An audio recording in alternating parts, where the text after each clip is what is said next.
বাংলাদেশের রাজধানী ঢাকাকে বলা হয় মসজিদের নগরী। এই দেশের ভিতরে বুলন্দ আওয়াজ থাকবে উলামায়ে কেরামদের, ইমামদের, খতিবদের। ইসলাম রাষ্ট্রীয় পর্যায়ে ক্ষমতা যায়, ক্ষমতায় যদি আজকে যেতে পারে, আজকে এই দাবিগুলো বাস্তবায়ন আল্লাহর রহমতে 1-2 মধ্যে বাস্তবায়ন হবে ইনশাআল্লাহ। আলহামদুলিল্লাহ, আজকে আমাদের এই মজলিস বাংলাদেশের স্বাধীনতার পরে এইভাবে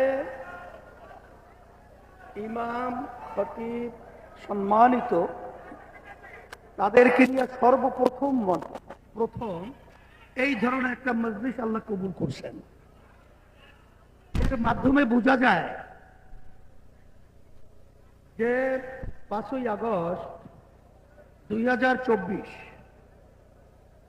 বাংলাদেশের যে অভ্যুত্থান হয়েছে, এই অভ্যুত্থানের মাধ্যমে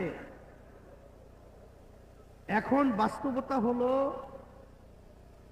যে ইমাম এবং খতিব সহ সম্মানিত যারা রয়েছেন তাদের আজকে দ্ব্যর্থহীন কণ্ঠে স্বাধীনভাবে আজকে কথা বলার, আলোচনা করার একটা পরিবেশ আল্লাহর রহমতে তৈরি হয়েছে। আজকে যে আমাদের দাবিগুলো নিয়ে এখানে সম্মেলন হচ্ছে,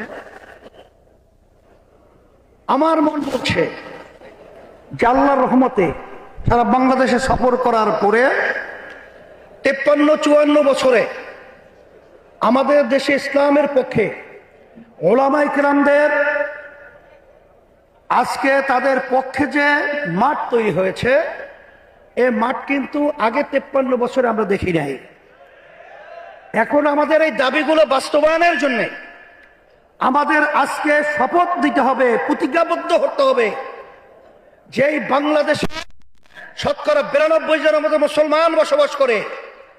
এই দেশের ভিতরে উলামায়ে কেরাম, বাংলাদেশের রাজধানী ঢাকাকে বলা হয় মসজিদের নগরী। এই দেশের ভিতরে বুলন্দ আওয়াজ থাকবে উলামায়ে কেরামদের, ইমামদের, খতিবদের। এই দেশের মধ্যে আর নাস্তিকতা এবং যারা নাকি বিশেষ করে ফ্যাসিস্ট, খুনি, চাঁদাবাজ, এদের দুর্গন্ধ বাংলা জমিনে শেষ।